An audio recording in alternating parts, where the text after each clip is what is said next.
Did you watch Bad Batch yesterday? How did you celebrate May the 4th? I was at work. So was I. But no, yeah, I haven't watched it yet. I'm gonna watch it today while I am editing this lovely episode. Just syncing up on the thing. If that, I need to do that again. 1, 2, 3. 1, 2, 3. There you go. That's the thing. Okay. Let's see if that works. I don't know. This is just. Fuck. Oh god, I can't wait to be back in the same room. Then I don't have to fucking record on It's legit a full. It's a fortnight, isn't it? It's legit less than a fortnight. It's less than a fortnight. That kid on the TV's called me a dickhead again. Hello, everyone. Welcome back to the podcast, episode 148. On our new release day. Oh, goody! Oh, maybe the YouTube algorithm hopefully allow. I don't know about you, but I felt like Sunday is too late. And we learnt that. It's too late to apologise. In almost 3 years' time, that's what we learnt. Is that Sunday is a bad day. So we've released on Monday, we've released on Sunday, but this now... is too late to apologise. This is our apology. It's an apology for the people that watch us on Sundays. It's too late to apologise. This is to One Republic. Shout out sponsor this week. Sponsor in the summer. So welcome to our new release day. It's Friday! Hello! Disney Plus Day. Disney Plus Day. Marvel Day. Wait, what? Well, because now we're then 2 days out of sync instead of 4, which I think's better. Better. Better, Yes. Got a lot of stuff to get through. Well, not really a lot of stuff. There's sort of some main stuff. There's some good stuff. There's some pretty big stuff, bad stuff that we'll go through. But we'll end on a happy note, because that is what life is all about. It's a parade of shit. My mind's gone blank, but there was stuff that happened, especially. I think we should save the surprise announcements for the end. That was quite nice. There's no Falcon Winter Soldier to talk about because that ended. That's sad. The only thing that's on Friday is Mighty Ducks.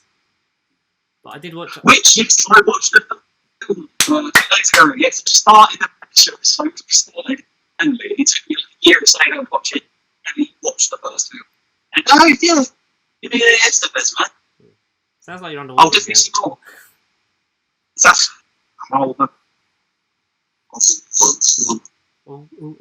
For those wondering, Connor is swimming. In the bedroom. There we go. Underwater. That was a bit then. That sounded clear. The video yesterday is Mighty Ducks. Yes, I watched the first film, and I want to see the rest. Put it that way. And because it ends 6 times, isn't it? It's this episode. Mighty Ducks was this last week. How it works. And there's only still the game changes. So they buy an old. Yeah. You do keep cutting out, so I did get some of that. Well, slightly new location. Well, it's not really. I think it's just. I'm upstairs and downstairs. At this point, the internet just hates us. And they are trying to kill us. Slowly. Let's turn that off. Maybe there's some less Wi-Fi being used. I don't know. I don't know who this be. Who this be, Susan? I'm bloody massive. Yes. That was a thing. Mighty Ducks. I haven't watched the last one that was on. I'm going to watch that. I need to. It's nearly Friday. It is Friday when you listen to this now. Oh my god. Episode 7. Episode 7. So it'd be cool now. Yeah, so everyone who voted, literally tens of people and millions in favour of Friday. And millions of the Rocks fans, of the pasty sheep. Yeah. So onwards and upwards. New release schedule. Better quality content coming when we're allowed to be in each other's rectums. Ooh, Alan Partridge started last week. This time with Alan Partridge series. What, with his rectum? Yes, Alan Partridge's rectum on BBC One. No. I don't know if you've seen a lot or any Partridge. It's very No. it's very dainty. They're also very tough. dainty, yes. And also, I thought it was top quality banter. Oh, my mouth is dry. Um, Coogan has been doing it for over 20 years now, and it always then evolves into a different thing. it's been a while. So it's like he started off in radio, and then he's on a version of like the One Show, which it got a second series instead of like spinning into a new thing. So it's interesting, especially like the first one just made me laugh. It's fucking amazing. Like Steve Coogan is on fire, just for some positivity this week. Even in God knows we need the it. brief films, he's hilarious. Like, yeah, have you seen Alpha Papa? Like, that's the Alan Partridge movie. No. It's on Netflix. Snippets. I've seen it. Watch that, and if you like that, give This Time with Alan Partridge a watch on iPlayer. Because the first series, I think it's 6 episodes, like half-hour episodes, very funny. And this one really made me laugh. A lot of the same stuff again, just more honed and more sort of streamlined. Because one of the best things is they always have like one of their reporters or like people they interview. Like it's the same woman, but whenever he speaks, she corrects. Like everything he says, she corrects. And when the other female co-host speaks, like, yeah, that's right. That's right. And so, like, literally, it's honestly. I was watching like 11:30. It might have just been knackered, but I was just fucking laughing because we're talking about. I think he was talking about the what is it? Fucking currency. Like she and she corrects him because like he hasn't specified which currency. Well, you could have meant francs or euros. Like, so then he's like with the death of 30,000. He said, "What fruit? What do you mean?" What? And there was another bit at the end. Fucking like Simon, name something that you find everywhere, and he just went childhood obesity. Right, let's not do that. Oh no! Honestly, man, that was some good jokes. This is a YouTube video. This is pasty since 2020. And like one of the guys on it is like one of the old lot of Horrible Histories, I think. Oh, okay. So he's very good like that style of comedy. It's just like thing like he's only in it because he does all the tweets in the show. It's just like Simon, name something that you find everyone's childhood obesity. No. Okay, moving on. And then like the whole thing's gearing towards reuniting these two long lost twins, but they run out of time on the show, so he tries to rush it, and then they're not surprised. He just goes, "Oh fuck it." But no, This Time with Alan Partridge. Watch it. I think it's on every Monday, so I need to watch episode 2. And also, Inside Number 9 starts again on the 10th of May. Series 6 of Inside Number 9. Similar thing. It's like British. It's like more British Black Mirror. So, what? We added 6 or not. No, the series 2 is number 10. It's all Inside Number 9, right? I'm just adding each season. So we're like, what? You're drifting in and out, man. I'm just talking. It's like I'm just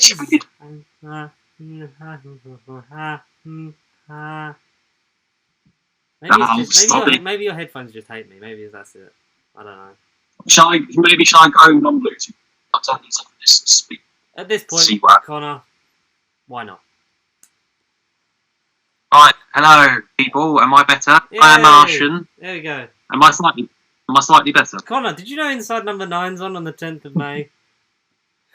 Yes. There's a thing you wanted to say. Go for it. No, I haven't seen it. I didn't want to say anything about it. And we couldn't hear you. So we were Inside Number 15. It's like 9 plus 6. Yeah. Cool. Have you never seen Inside Number 9? That's what I wanted to say. Yeah, I haven't. Oh, I haven't seen a lot. Believe it or not, mate. If any of you haven't seen our old videos, half of the intros to our video, you bring up something and I go, I haven't seen it. That's half the channel is a case of going, I haven't seen it. Inside Number 9 is a really good watch. There are some really good episodes. They did a really good live Halloween special, I think, about 2019. And, when, everything was fine. And that was really clever because they did it so it looked like there was like problems with the programming, and then they were replaying an old episode. But then like you see them behind the scenes live of it, like trying to film it, like why is everything going wrong, and then it turns into a like Halloween style murder. but it's very good, very funny. Steve Pemberton and Reece Shearsmith are amazing, as is any number of their guest cast that appear in it. Like you've had Ralph Little, Jenna Coleman, David Morrissey, loads of people, man. They're really good. The referee's a wanker is a really good episode from last series, because it all takes place inside number 9, whether it be an office, a room, a house. And one of their Christmas ones, it happened behind the 9th door of the Advent calendar, so on the 9th of December. That's one of it. It's really clever. It's very good, well written, tight, and well produced. And I can't wait to see more of it, because there's I think they announced the cast of it, and I'm really looking forward to where we're going this series. Be nice. Be very nice. Okay. I'll look Give at it a go. number. What else have we missed? What have we missed that's not Marvel? There. Invincible on Amazon Prime, because talk about that, man. Go for it. I finished that first season, but to kick off, news regarding that, we're getting 2 and 3, so at least confirmed for like the next. And in terms of like briefly talking about the final episode, WandaVision, Falcon Winter Soldier, and Invincible season finale. Invincible is the best finale. Like, a bold statement. Well, I think even more so considering we found out what got cut out or removed from like WandaVision. WandaVision, WandaVision, WandaVision, WandaVision. I think it's getting its parody. I think it's getting the form of a film, but I'll get to that joke about stuff later on. But, yeah. There's been teasers and stuff, because obviously it was Star Wars Day yesterday. All the main Marvel stuff I think we'll sort of do in the last bit, because there was a very poignant week, the last week just gone, for a certain show on the television. Yeah. Right. I know where you're going. And not in a positive way. So it's something that we were like, yeah, we're gonna we can't not talk about this as much as escapism. This is a very important thing, because Doctor Who's been through the shit of the last week, isn't it? There was people in the fandom that have been very prominent, whether it be in YouTube or just the social media community. They've had some stuff come out against them. I'm not going to talk about it. I'm not a qualified person to talk on that kind of stuff. If you want to go and seek it out for yourself, please do. But it's been a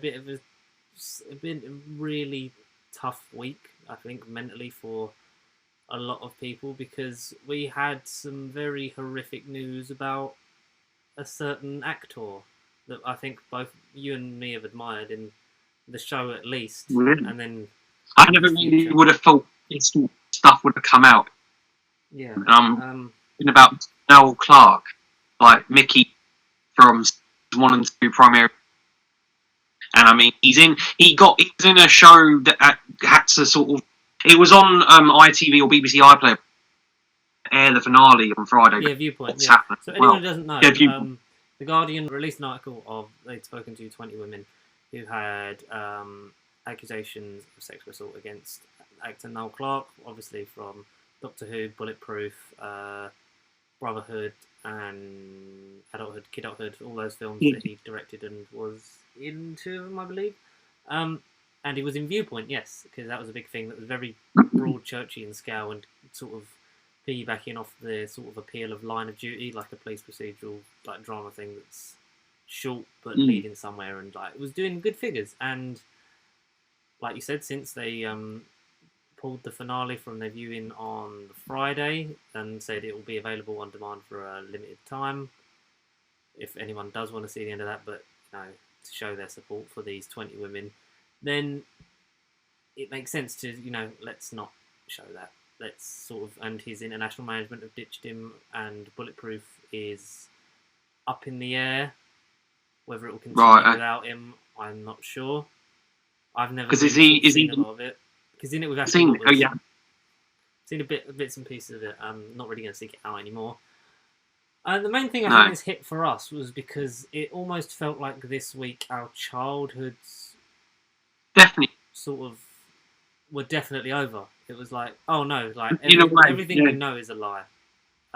Legit. The women that have come forward, like we cannot stress enough, have been like amazingly brave to actually share their stories because only about 40% of women who have suffered this kind of abuse or assault actually come Right, forward. sure. So that's just 20 that we know of, and that's shocking. And people saying, "Oh, it's just allegations." Like, if it's more than fucking none, it's And wrong. exactly, and the fact it's 20.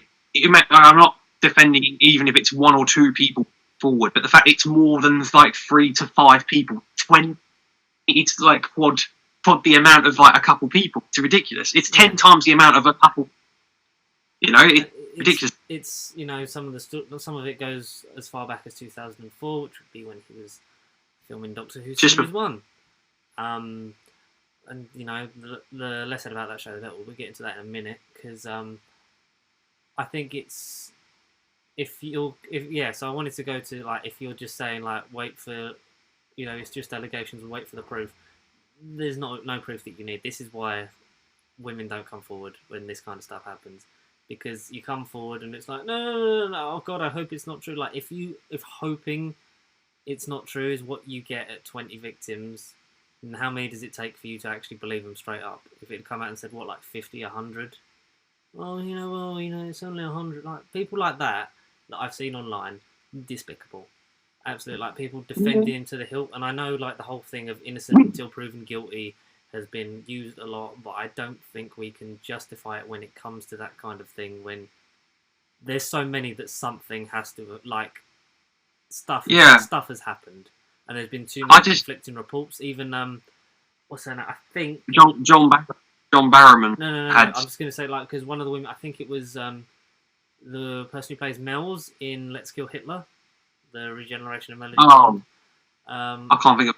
Nina Trisant something. I'm probably butchering the name. I'm so sorry. I think it was her. She quoted it and said, "Make that 21" or something like that. And Nina to thank White or to Son White. Yeah. So it's like, and there's people who've had multiple experiences with this. Like Adam Deacon has been saying for years. He was an actor who sort of had a lot of spouts with mental health and said that. I think it was a couple of years ago that Noel Clarke almost tried to finish his career by the way he treated him and stuff like that and the disrespect. And you get these sort of attitudes from interviews because I remember seeing a clip of him on Graham Norton post COVID, so within the last few months because they're all in distance red chairs now and stuff like that. And he was like, it was just some of his. Aura about him was a bit sort of a bit right, yeah. Which I didn't think of much at the time because I didn't really watch it because I've been out of that show for too long to be like I didn't.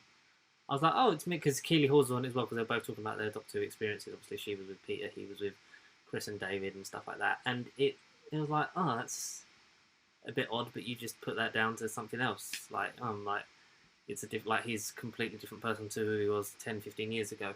Turns out he was never the person we really knew he was because he was doing that, and it's I feel so sorry for these women. I put a thing out because I didn't really want to say anything because people were people within the Who community obviously saying their piece on it and stuff like that, and obviously no one really wants to sort of just look like they're getting involved. So I just sort of said what I wanted to say, and it was we need to do better. This happening in this industry is bad enough, but it happens in so many more places. And women, when will they ever feel safe?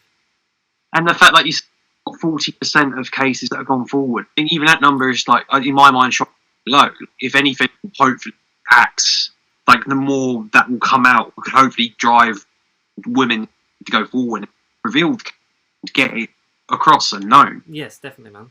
That's still shockingly low. 40. Yeah, so like if Oh. it was 40%, then that would be, you know, like 50 victims just for him. Like there will undoubtedly be more.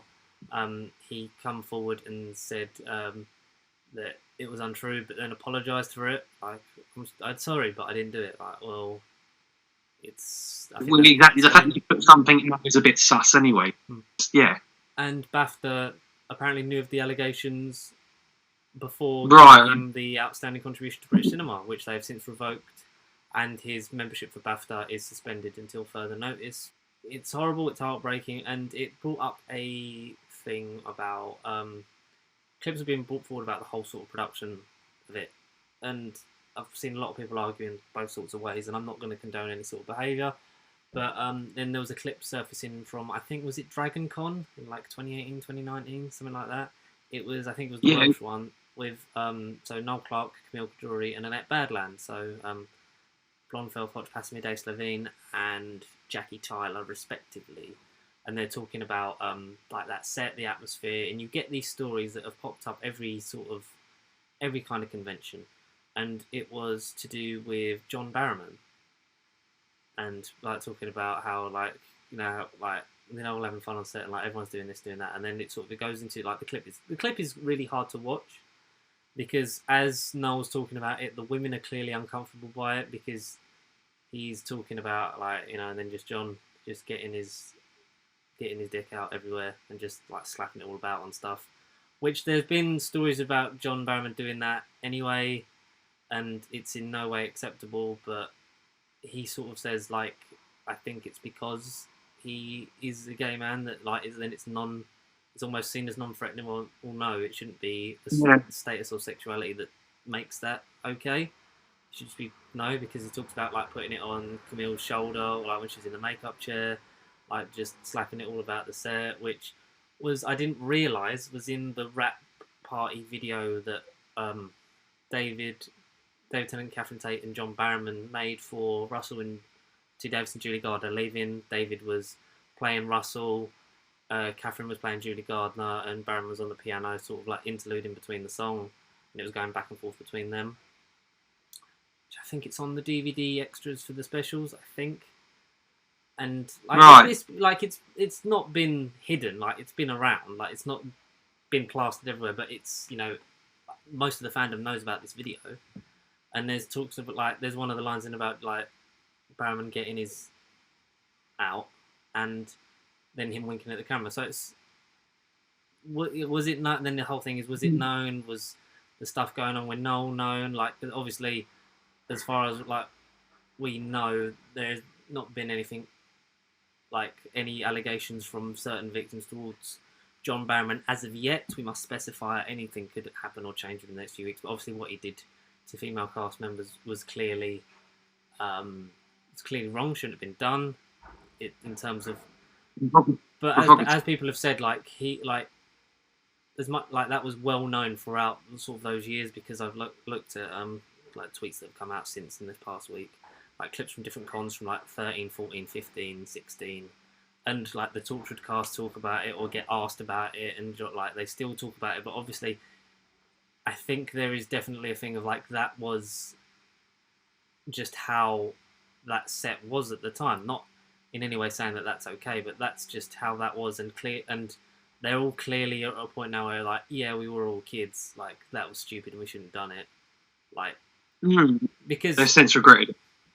I think so, especially in the way that you see some of them like when Eve Miles keeps getting asked about it and stuff like that. It's sort of like she took like it's the story is being told, but it's almost like a thing of like it's should I really be saying this kind of stuff?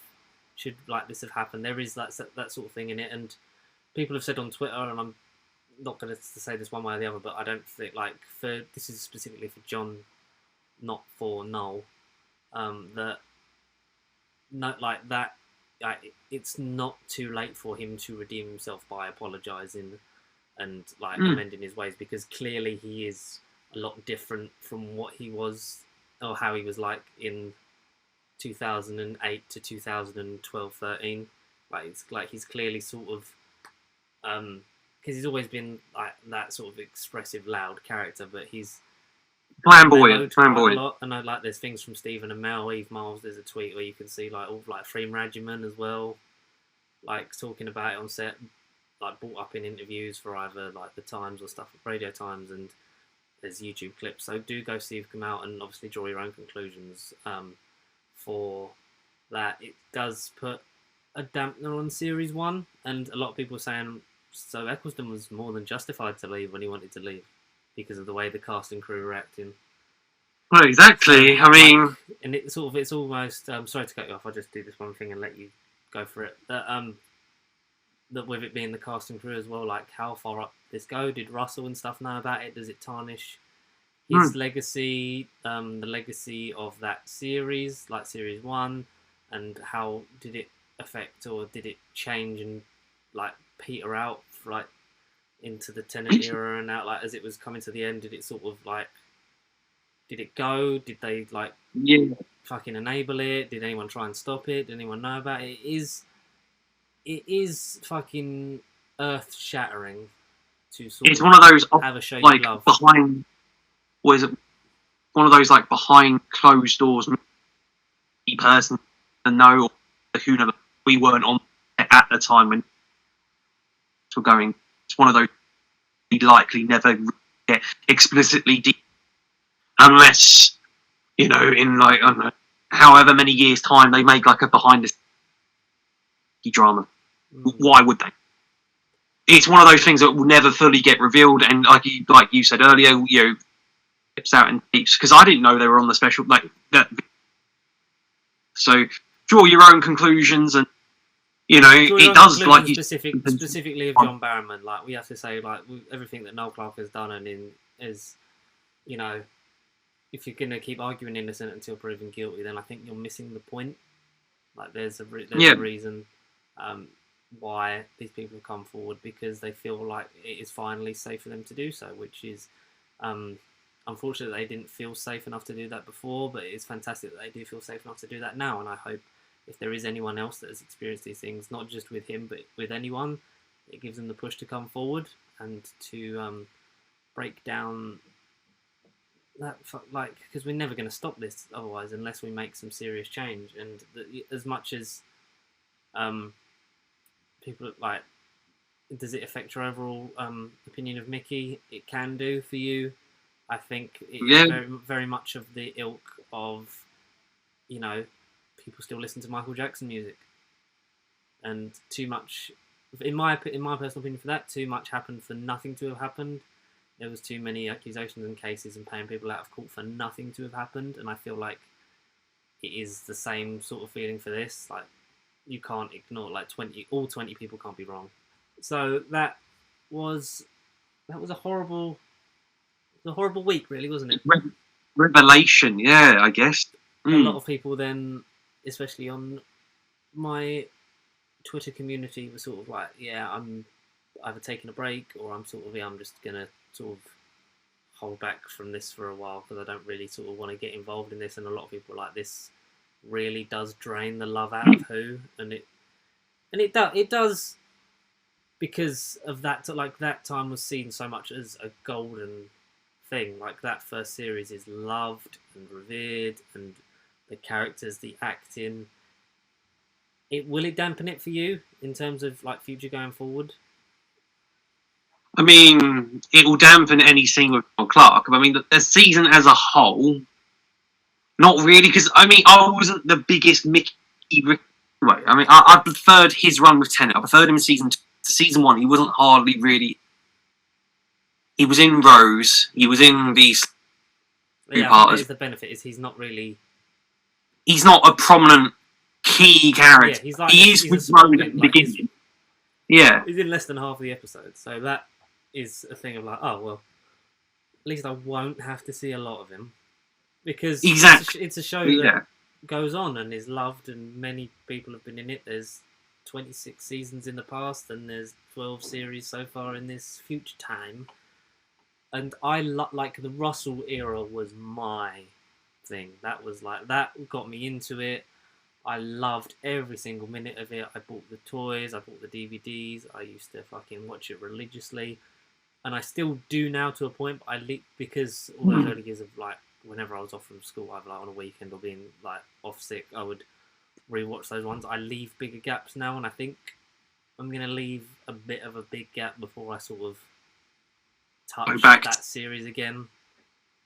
Like it still means so much to me, and that part of the show is still sort of shaped a lot of how I see and want to make things and what I want to do with my life. So I'm not gonna shut it out, but it is gonna be a bit hard to sort of watch it purely for an enjoyment standpoint, at least for a while yet. I don't really want to revisit that. And also another point that was brought up is maybe Moffat was right in terms of not inviting John Barrowman back for Good Man Goes to War. Yeah, exactly. Or other such Maybe. things.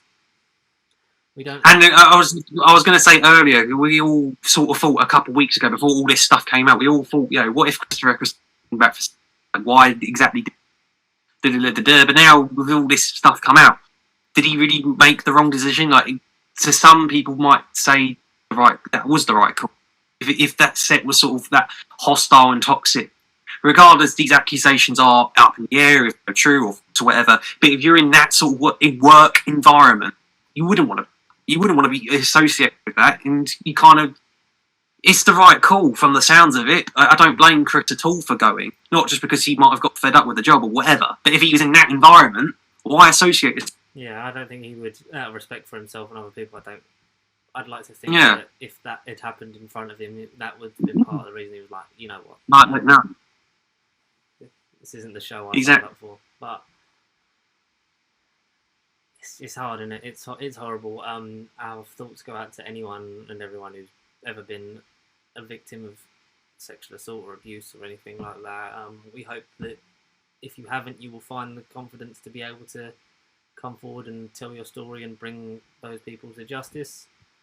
For everyone, I wish for a world where we could not have to worry about this kind of shit. Because even last year, briefly, there was so many accusations about some wrestlers that I've met and shook hands with, and again, numbers and stuff, I don't know. I haven't really read into it. Some people say this much, some people say like 1 or 2 cases.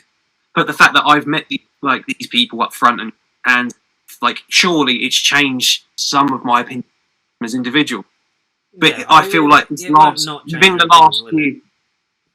the last year alone, during this whole outbreak of COVID, I feel like, and I'm not advocating or slightly, half of them can't be, half is real, and I just feel like it legit cancel culture. I feel like some people I never would have thought in a million years, like Noel Clarke, I would never really would have associated him with this sort of. But on the other side of it is, like I said earlier, you can't. It's behind closed doors. No one ever knows. No one's ever going to know the full scale of it. Unless you're there yourself. Yeah. Unless you witness it. Yeah. Yeah, I get what you're trying to say with that. I am gutted, and we should stop putting famous people on pedestals, maybe. That's what I'm saying, yeah. It should... Yeah. Like, if anything else come out from that group, like, because I know Russell was written in the writer's tale that he was quite on edge and horrible, like, the last couple of months. He was, like, shouting at people, and he was constantly late and delayed productions and stuff like that, and going for him, it's like, yeah, all those attitudes towards sort of, like, getting stuff in late and delaying whole things, like, it's an arsehole move. But I just don't want anything else to come from this. Like, if it then comes that he's done stuff or knew about it, for me, I would find it very hard to not just rewatch that portion of the show or, like, continue sort of my passion for it. I would find it very hard to continue watching it at all in any form. Because I think that this show has always stood for the best of us and to have been inclusive in that. And I think it's really, like, as much as, like, people were so, like, either blind to it or, you know, the Not My Doctors get involved, and, like, it was just cancel culture trying to get rid of it all, Doctor Who, so then it's just Jodie's era, blah, blah, blah, and that's not what I saw. Like, people that are trying to get their own personal vendetta against the show or against people, like, I don't have time for you. Like, really. And if you're going to, you know, downvote this video or fucking say stuff about us, that's fine, because I know that what we believe is what the majority of sane and nice people believe. That, you know, this shit is wrong regardless of who it is. It's not a fucking agenda against anyone. It's now at a point where, because the fandom's been toxic for a long time, I feel like it's almost going to collapse in on itself and burn itself to the ground and start again. Yeah. But yeah, unfortunately, that was our week for Who, and it was horrible. And if you're, downplaying these accusations just for you wanting to see another series of Bulletproof, then you're a fool. However, But hey, to brightly fuck off. To bring. Sorry, carry on. While we're on the subject of British television, another mystery, that's kind of been up in the air, not because of these sort of sexual violence, as far as we're aware. But what were your thoughts on Line of Duty? Because I bloody hell went on my phone all day. Worst ending since Game of Thrones. It ends with them chatting in an elevator or something, and so many people I knew at work were like, "What? Did you watch it? Did I just spoil it for you?" No, it's fine. Because I feel like, as much as I've not really, I've not seen this series because of I wanted to start it again, and now we're almost on series 3 because I've watched the other 5 before. I've sort of kept in and about because the same with you, I'm assuming they all all your mates and all that you have on social media and that follow and watch the same sort of stuff. So I've kind of known what's going on with it anyway. I haven't known all this in the end, I don't know the ins and outs. But with the ending and that, I think it's another case of you hype yourself up and then whatever comes out will never sort of please live up anyone. Yeah. It was the Game of Thrones thing, of the thing of you've introduced all these things and all these characters and all this motivation stuff and storylines, and then you only sort of pick the ones that don't matter, because there was the whole thing of everyone I hope we can deliver the ending you want, Martin Compton, Vicky McClure, Adrian Dunbar doesn't have social media, I don't think, but Jed Mercurio, who writes it, all talking about it and then saying about what a pleasure it's been for these 6 years. No, these 10 years, to work on 6 series with these amazing cast and crew and blah blah blah. And all the writing says to me that it's over. But the thing is that they didn't know going into this, and still don't, because there's been no confirmation by the BBC, whether they have a 7th series. So it is written as an open end, so the story can end there, but can carry on if it does come back. I personally believe that once I've watched it properly, I'll have a more sort of solidified opinion on it. An actual opinion. I think that do one more and then finish it, because I feel BBC shows either end too soon or too late. Right, yeah. I get what you mean. I like the amount they can find a gem every so often. Then there's a show that is literally the pinnacle. Because Line of Duty went from BBC 2 to BBC 1, getting 12 million viewers a week. That proves that linear TV is not must be TV. Yeah, must be TV. And just because it's on iPlayer, take iPlayer back to only having stuff on there for a week, and you'll see a vast improvement in the numbers. That's all I'm going to say. Because once it's on there for a month, you don't rush to go and watch it.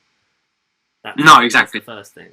People are watching this show live because this kind of stuff still entices you. And I think that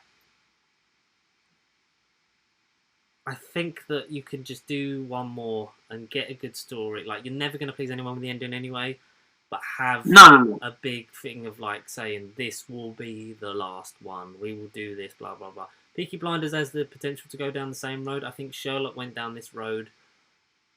Yeah, definitely Sherlock. There's a reason why we've never had an official thing of Series 5 is planned, but we don't know if or when that. Where is it? Yeah. Where is it? Yeah. Because I think it's sometimes they get too into it and to make it more complex and and then it loses it. It was a bit of Moffat Who when it lost the audience. The thing of they tried to jump around. They tried to outdo each season. They tried to do what they did before and top. Bring it back to what the people love about the show. And I've liked it. It's a very well made, very well written, acted, and directed show. I think it is one of the best shows on British television of the last decade. it's amazing. Like, it's the same level as Luther, but with Luther, the thing that is Idris Elba has always said, whenever they want to make more, I'll do it. Which Yeah. is why, like, you had a short series 4, but then it was like, oh no, we're going to come back for a proper series 5, and they want to do a movie, and at some point, like, no matter where he goes, he's always real enough to go to, oh no, I'll come back for that. Whereas with Sherlock, you've got Benedict Cumberbatch is off making Doctor Strange movies. Martin Freeman was in The Hobbit Yeah. for, he was still Yeah. in New Zealand for a year. They're very hard. Once So the stars get bigger than the show, you either need to plan for it to end, I think, properly. Yeah. Or you need to leave enough wiggle room for them to want to come back. And I feel like all the 3 leads in Line of Duty will come back unless there is a really strong thing that they want Vicky McClure to be the 14th Doctor. I know a lot of people have spoken about that, thinking that if she'd have turned out to be evil in the end of Line of Duty or been killed, that would have been because they were possibly lining her up for that. I think she'd be fantastic. I don't want the end of Jodie yet, so... but I know she definitely could work. I'd like Tania Miller first. She is great. But that's a different conversation. So yeah, Line of Duty. Have your opinions on it. Watch it. Don't. I think it's taught us the lesson again of, like we were saying, don't get. Sometimes you're like, it happened with WandaVision as well. Oh, like it's Mephisto and like all these theories that people come up with, and that ends up being no. It's just this is what the show is like. You've drawn like. It was WandaVision people in it that said like, oh, some of the stuff they come up with was much better than we never even heard of it. We never heard of like. I think contemplated in the fucking writers' room. And one of the guys said they'd never heard of Mephisto. They didn't know who they were. They found out from the people submitting these theories. Like, who's Mephisto? So yeah, so stuff like that. Don't let your expectation get the better of you, because then you end up being disappointed by a show that fundamentally is still good. Really good. Yeah. Yes. It's not a terrible episode from what I can gather, but I'll have to give you my thoughts when I catch up. When you get around to it. Shouldn't be too long. But yeah, I'd love... No, I just wanted to know your 2 cents, because I mean, for me, literally, I opened my phone, like I mentioned, like Line of Duty, like I made a couple episodes ago. It legit was all over my feed. I didn't even want to search the show, but it was just everywhere I clicked. It was just, oh my god, worst ending. Oh, it's bad as Game of Thrones. Is there season 7? What the fuck is that cliffhanger? Bloody hell! Like, get away! I don't want to see it. The way they were talking about the thanks and that, it sounds like they either don't know if they're coming back or are just anticipating that this is it. So this is it in terms of this. We might not get another chance, or this is it in terms of we know that it's not coming back. And if it doesn't come back, it doesn't come back. I'm sure all the people involved, in front of and behind the camera, will go on to fantastic things. Watch Line of Duty if you haven't on BBC iPlayer. There's a lot of we're really promoting BBC iPlayer this week. Go on, BBC. Inside Number 9, this time with Alan Partridge and Line of Duty. There's your weekend sorted. When you listen to this on Friday, if you start it as soon as this comes out on Friday morning, if you start then, you will have finished all of it. Maybe Line of Duty. And Luther as well. That's what, 4 or 5? 40. 5, but Series 4's got 2 episodes, and that's crap. Only because it has less episodes to do more in. Whereas with a 4 or a 6, you have a thing of like, instead of it being just like, oh, this is a 2-parter. Let's rush everything. No, let's not.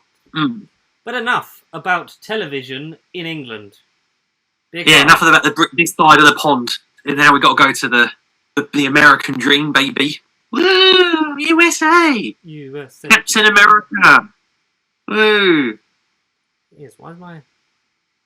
Sorry, my mouse just started doing the thing where it spins in the wheel colour. Didn't know whether something was loading. Marvel released a video. Marvel released a video called Marvel Celebrates the Movies. This was, I think, the nicest surprise of the year. So for anyone who didn't know, we had, I think the big points of last year during lockdown were DC Fandom, which was like a online version of a Comic-Con where they released like looks at new movies, announced stuff that was coming out. They'll probably all change them because they cancel half of them anyway. And which they've confirmed. Which they've confirmed will be this October. So they're doing it this October. I think it's good. It's a good way to do it.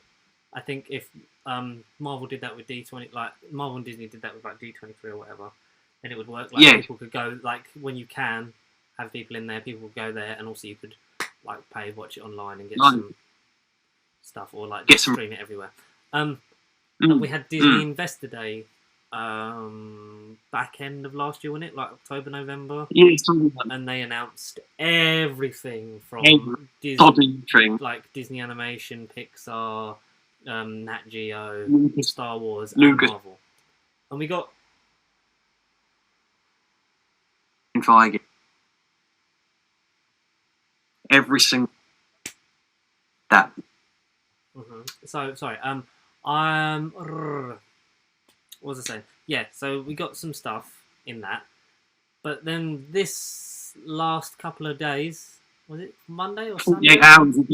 It was Monday. It was definitely because at work. Like, what the hell is this? Yeah, Monday.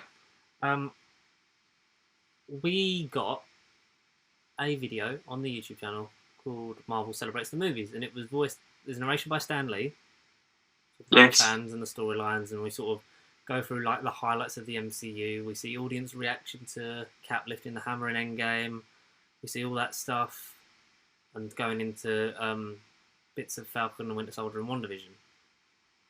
And then we get the sort of the kick on, because we get the start of the Marvel Studios logo with the music, dun dun dun dun dun, Dun. and then it kicks into. We then get footage of Black Widow. We get a new look at the logo with the white background this time. July 7th. We get then. Oh, July the 7th? Yeah. I thought it was the 9th. 7th? Have they changed it again? Is it 2 days earlier? I think it's the 7th now, yeah. I don't know. I could be misquoting this horribly. Then what I'm going to do. Oh, okay. No worries. I mean, that would be funny. Maybe they'll just. Maybe it's actually out. I'm just going to. It's out right now. I'm going to do this and turn it down. So, yeah. Oh, you can play it? Are you going to go So over I it? remember Okay. all the dates, yeah. Yeah. Like, we remember like all the stories, blah blah blah. So yeah, Black Widow, like flashes of that, some stuff you've seen in the trailer, some stuff a bit new. Oh, July 9th, 2021, sorry. Then Shang-Chi, bits of that from the like that cool fight scene and how wicked that film looks, the double punch kick. Shang-Chi, September 3rd, 2021. And then we got our first on-screen look at Marvel's Eternals. We saw. Or should we call it? Or should we call it the Game of Eternals? Let's walk in the woods. Let's walk in. Maybe. So we got. Yeah. We got looks at Selma Hayek, Angelina Jolie with that really kick-ass looking sword. The group shot with Camille Nanjiani, Gemma Chan, Richard Madden. Is that Angelina Jolie? Who's that guy that looks like Benedict Wong? And then I think that actress that's deaf, I'm not sure. I need to learn these names. I am sorry if I'm butchering any of this. That sword. So then we got Eternals, November the 5th. And then sort of going then what the future brings will be worth the wait. And then we got Spider-Man No Way Home, 17th of December. Doctor Strange in the Multiverse of Madness, March 25th, 2022. Thor Love and Thunder, May 6th, 2022. Black Panther, Wakanda Forever, which people have teased that the sort of the texture on the lettering maybe looks a bit Doctor Strangey, but no, we know it looks vibranium-y. So we got Black Panther, Wakanda Forever. I know that's a fucking reversed image, but oh well. That's cool. Like that we've got the title. Yeah, that title. I think it's a good title. It's fitting.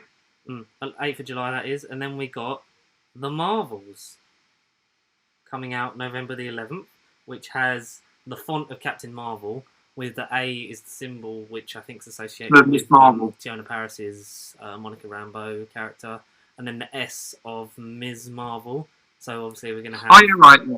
We're going to have Kamala Khan, Carol Danvers, and Monica Rambeau as a sort of Marvel's team. People have said, like, is this them to try and push focus away from Brie Larson because she's not exactly been well liked by some members of the community? That's a whole different thing. Like, whatever. Is it? Would you say it's still called Captain Marvel 2 because they just revert to it as the Marvel? Is it Captain Marvel 2? Essentially, still Captain Marvel 2. Yeah. But then the Marvels, so then will that branch off into other stuff? I don't know, he's frozen. No.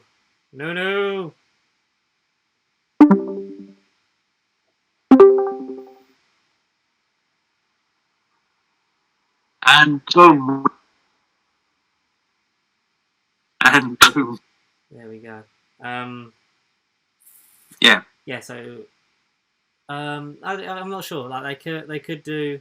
It's essentially like that, but with a team of female superheroes. It's quite nice, and they're all gonna share the banner and go and do some nice stuff, save the world. We're gonna have a good time. Ant-Man and the Wasp: Quantumania, February 17th, 2023. Something in February. Woo! Still excited. Birthday month. Still excited. Yeah. Guardians of the Galaxy Volume 3, May the 5th, 2023. So it's 2 years from today. Yeah, 2 years today. That's fucking weird. Yeah, 2 years to. Jeez. Which is what James Gunn said. And then it ends with not a date, but it flashes up with the Fantastic Four logo, and it was then confirmed that Fantastic Four will be the last film in Phase 4. We got it right, folks. We did it. We got it right. We've done it again. We've really gone and done it. They had the once in a lifetime opportunity and they smashed it. They're going to go and do it. It will end Phase 4. Fantastic Four in Phase 4. It just makes sense. It is, and they're finally doing it. It's fantastic. I cannot wait for that. Films that obviously weren't talked about in that were, we know that are in development. That obviously there's the Mutants film, bits like that. Obviously where is that? Upcoming MCU films not included in today's Sizzle was Blade, written by Stacey Osei Kaffour, Deadpool 3, written by the Molyneux sisters, and Captain America 4, written by Malcolm Spellman and Dalan Mousson. So they're obviously, I think Blade was always sort of confirmed as like in Phase 5 anyway. X-Men, who knows? And God, I mean, I think X-Men would be Phase 5 as well. Deadpool. I wish Deadpool was a bit earlier. Why can't you have Deadpool as a cheeky random cameo in one of the films coming out? I wouldn't put it past them for him to be in at least one appearance. Yeah, just briefly. Like a blink and you'll miss it. A blink and you'll type. So we got all those movies, and we're excited. Yes. Also, I did send this to you, I think. I don't know if it was before last week's episode, just after, or whatever. But we also know Sony are developing more Spider-Verse-y stuff. Of Silk TV series. It's basically a Spider-Girl of some sorts. I don't know why she is a Spider-Girl, but Silk is coming. It's in development. It's beginning. Or something. Just saying that. Something like that. Yeah, it's cool. We also got, like, there's other stuff in there, but we'll probably go more into that next week, because we've got the Ironheart episode count. I don't know, you tagged me in that. I'm just looking at stuff you tagged. Did I actually? Yeah. Oh, did I actually? And obviously the Winter Soldier is not the Winter Soldier anymore, because they were going to change the title card at the end to Captain America and the White Wolf, but wanted to focus more on Captain America's, like Sam becoming Captain America. All in all, really another good day for Marvel. That is, it's exciting. It is really exciting, and we'll talk about what you sent me about the WandaVision that we nearly got. But I'll briefly say 24 items are in Phase 4. So that is officially, if you're keeping count, everyone. But then it's included Blade, so it's probably 23. So there's it's got 12 films again, like Phase 3. But they put Blade in it, so I'm not 100%. So it says Black Widow, Shang-Chi, Eternals, Spider-Man No Way Home, Multiverse of Madness, Love and Thunder, Wakanda Forever, The Marvels, Quantumania, Guardians Volume 3, Fantastic Four, Blade, WandaVision, Falcon Winter Soldier, Loki, What If, Miss Marvel, Hawkeye, Moon Knight, She-Hulk, Secret Invasion, Ironheart, Armor Wars, I Am Groot. And that, ladies and gentlemen, is Marvel's Phase 4 for the MCU. Jeez. Bloody hell. That's a lot. That's an awful lot. And then, the first 3 are Phase 5 unofficially. In pasty sheep's eyes, I mean, we predicted Fantastic Four, so this is what it will be. So the first movie of Phase 5 will be Blade, followed by Deadpool 3, followed by Captain America 4, in that order. We will call it that order.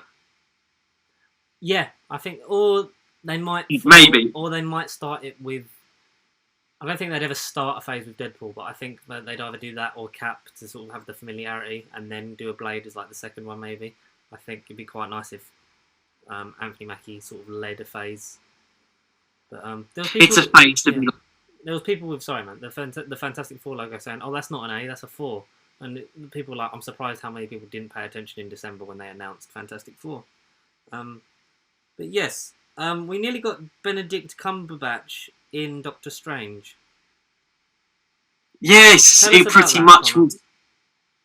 It was a done deal. He was going to appear in episode 9. Contract was signed and everything. Although Sam Raimi and whoever's doing Spider-Man, they John said Watts? previously, yeah, and the guy who did WandaVision, they all said they had collaboration with each other as well. So they understood, So when they make their solo films, they've got input from the WandaVision guy. But Sam Raimi came out, I read yesterday, and said he's had no conversations regarding Wanda involvement. Basically, Sam Raimi's sort of denied everything and gone, yeah, no, I didn't chat to not Matt Shackman, Jacques Schaffer, like the creator of and co-writer. Jack Schaefer. Yeah, Sam Raimi just said that no, I didn't.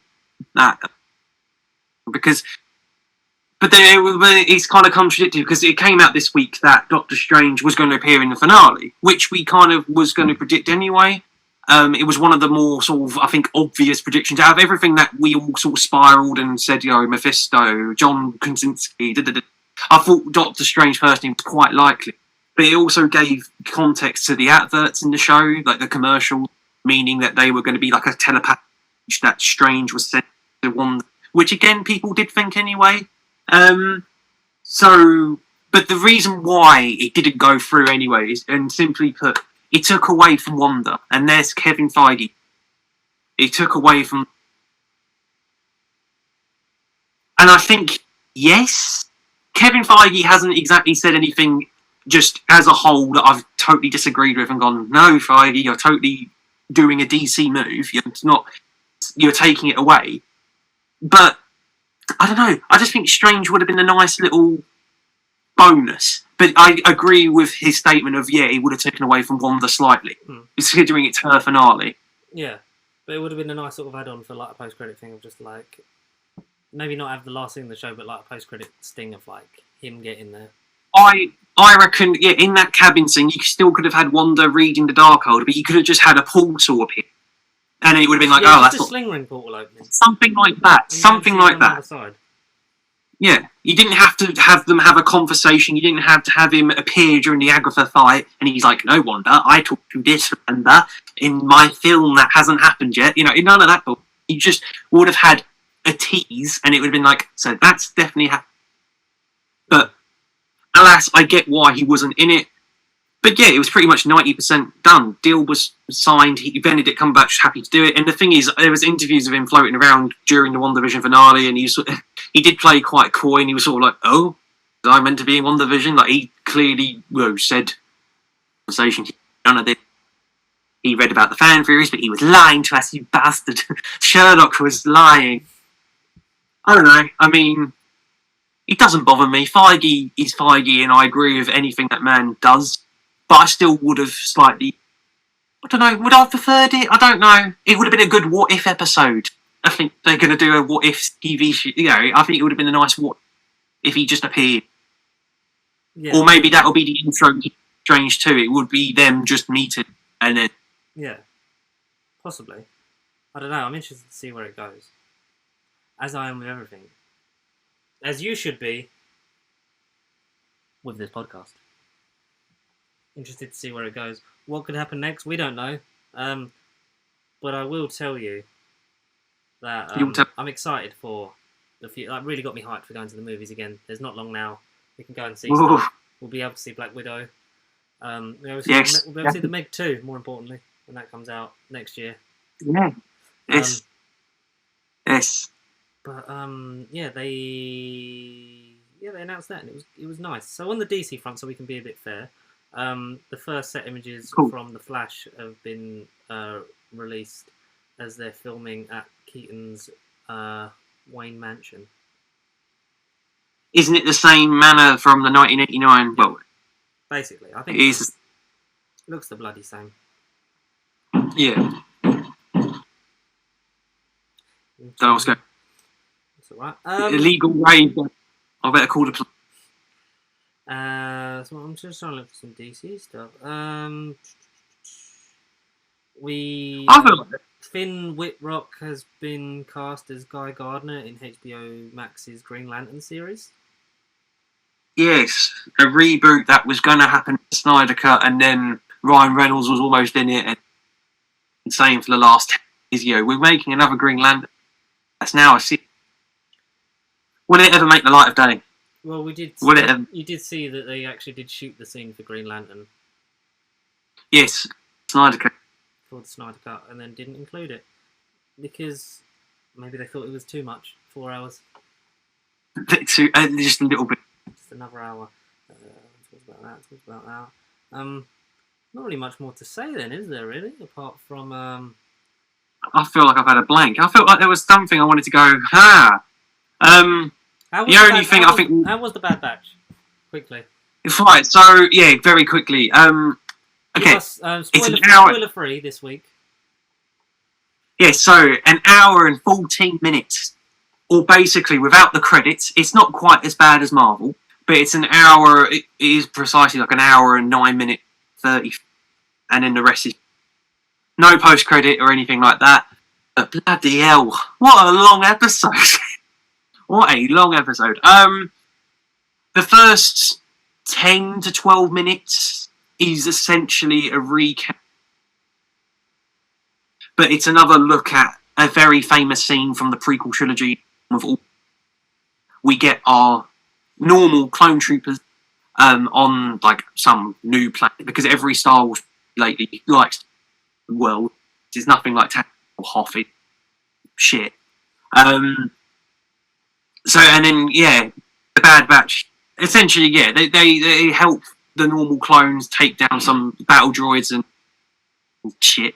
So they're still during the Clone Wars, and the infamous Chancellor appears on the hologram and X order. Then you know what happens.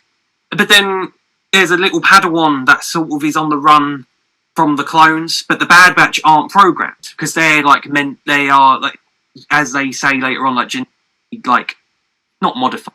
They're fucking genetically different. So basically, they're not programmed like the rest of them.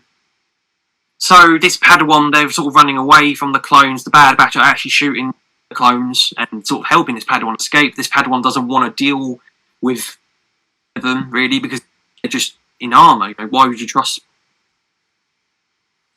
this kid? Okay, I will tell you who this kid is, because I didn't get it until after the episode finished. And I mean, this kid isn't in the whole episode, but it's Caleb. It's Caleb June. Does that name mean anything to you? Like, It seems very familiar. Who is that? It is. Oh, shall I give it away? No, because it didn't come to me. Yet it's voiced by the same person. And the thing is, this kid is a young kid, but he sounds like he's gone through puberty quite a bit. Who's the voice? Who's the voice? Freddie Prinze Jr. Fuck! Oh, I forgot that was Kanan. Shit! Oh my god! I completely. Yeah, I didn't realise when I was watching it. It's been, when I first started watching Rebels during first lock, because we literally at the beginning of first lockdown we got Disney Plus, which seems like a fucking eternity ago. But I watched. It's been so long. Oh god. Freddie Prinze in it. No, I was watching it and I was like, okay, who is this kid? What's he got to do with this? Like, what's going on? Order 66 is cool and stuff. You see the Bad Batch sort of, realising series they've already made. Exactly. I was like, oh my god, it's Kanan. I was like, ooh. But then it makes sense, because the last words. So essentially, his Jedi Master, female master, got killed, and the last words she says to him is the ones that, when Kanan is describing what happened to him in Order 66 in Rebels, is the same line. So they paid so much attention to detail. They got the same sort of matching line. And Kanan reflects it in Rebel. But yeah, he is the cool sort of big mystery beginning surprise. I was like, holy shit. I was like, who the hell is this little kid? I want to see more of the kid, but then, we have seen as an adult. Yeah. We have. So that's that beginning. I'm going to try and keep the rest of Order free, but I was like, bloody hell, who is this kid? Yeah, so Yeah, they escape from this planet, and essentially most of the plot revolves around essentially what's going on with the clones. Like Order 66 happened, and they all started shooting the Jedi, and I mean that's not on with the Bad Batch. I mean, why didn't they get programmed to shoot? Because they have their own, they have their own free will and stuff. So what's up with that? So we get a lot of the episode back on Kamino. They go back to Kamino, and Doctor Strange. we see a lot of like God, my hair is is it Tornwee? Yeah, Tornwee and the tall, skinny alien. And his brother Nintendo. Okay, Nintendo and Tornwee. They're just like, you are genetic deficient clone. Mario Galaxy while you can until wait, it's already gone off. The Clone Wars series has already sort of delved into this. We've had this storyline before, but essentially the clones had this chip inhibited in their brain. It kind of briefly got touched on in season 7, but the Bad Batch anyway didn't have this chip in their head, so hence why they can do what they want and have free will. So we're going to see the effects of them after Order 66 still kicking some ass. Is that when it's set after season 7? So the first episode, it's called Aftermath, and it begins basically when Order 66 happened. So you see that all come down. Kanan's master dies, and then you see Kanan escape. That's essentially what the prologue is. I just saw a random. And the fact that they paid. I saw a random woman. I saw and a little kid, and I was like, "Oh, is this kid going to be like the focus of the series?" And I was like, and then it wasn't until I googled it afterwards, and I was like, "Fuck!" So that's what that was. Kanan Jarrus. Yeah, so that was a great hook, but then. A lot of the episodes on Kamino, they're trying to figure out what's going on with the clones, like why this all happened and stuff. One of the clones, sort of, he just wants to be a good soldier and follow orders, and he sort of repeats that motif a lot during this, an hour and 10-minute runtime episode. That's the motif. So you thought, and in my mind, I was thinking, so are they going to do what I think they're going to do in the finale of the season? I mean, I haven't Googled it since, but even the episode count, I don't think it's been revealed. I don't quite know how many of these we're getting. To be honest, this could have just been a movie and I would have been fine. I am just Googling for the sake of me. I want to know how many episodes. 16! So finally, right now, live on air, there's 16 of these episodes. Okay. But I thought it was... So whatever happens in this... Again, spoiler free. Whatever happens in this, I thought was going to be in case of the finale, essentially. It happens in this episode. And you also get another familiar face that turns up halfway through. And that's kind of where the only drag... There was like a good 10-minute segment where they go to another planet. Because Admiral Tarkin is in this. And he says, you soldiers that look differently to these clone... that may look like stormtroopers, I want you to go to this planet and get rid of these droids. Or so they're told. Droids turn out to be another familiar face and some refugees. Should I say who this face... I mean, I wasn't as excited. I wasn't as excited. Do it. Saw Gerrera! Holy shit! Saw Gerrera is in this episode as well. Connection. So many. Rogue One as well. So many. Wow. Yeah. Saw Gerrera's in this too. I'm excited. I'm excited. Yeah. He's the only segment of the episode for me that kind of dragged because you could have really cut his bit from this episode and you could have just got to the chase where said thing happens, which I thought was going to be the end of the series, but it happens in this episode, but we've got 15 more episodes. I've just found out we've got 15 more of these, and I think they're all going to be. Are they going to be releasing weekly? But it doesn't say weekly. I'm guessing they must. That's interesting, to say the least. Has anyone watched The Bad Batch? Of you at home? Yes. With my Jedi Force sensing Saw Gerrera. We can cover it. We can cover it weekly, so we'll probably be a week behind, like an episode behind each week. We'll still be a week behind, but it won't be like this come out on Friday. Like this will come out on Friday, and then Well, we'll record it on Yeah, Wednesday well, night. yeah, so we'll still do Wednesday, so we're only 2 days behind. So, But give us 2 more episodes. We should be in the same room. We should be in the same 2 more episodes. Jesus Christ. Please! Let me fucking see his face. I will end. Do you want the cliffhanger now?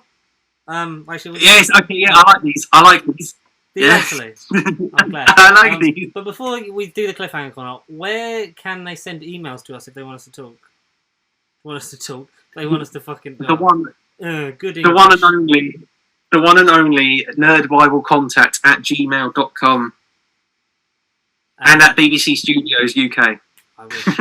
At Pasty Sheep across Facebook, Twitter and Instagram if you want to get in touch with us throughout the week. And as always, like Connor said, you can email us your questions, quandaries and Quora stuff. I don't know. I've never used Correspondence. I've never used Quora. Correspondence. The cliffhanger this week what's going on? Is in the new HBO Max series Our Flag Means Death, the role of Blackbeard the Pirate will be played by Taika Waititi. Good night, everybody. Yeah, I'll watch that. Okay. What's that streaming on? HBO Max. Don't know what. Oh, of course. That's an official report. The one we haven't got. The one we haven't got. Okay. Exactly. I do that again because For the Republic. I'd minimised it. Do it again. Stay pasty for the Empire.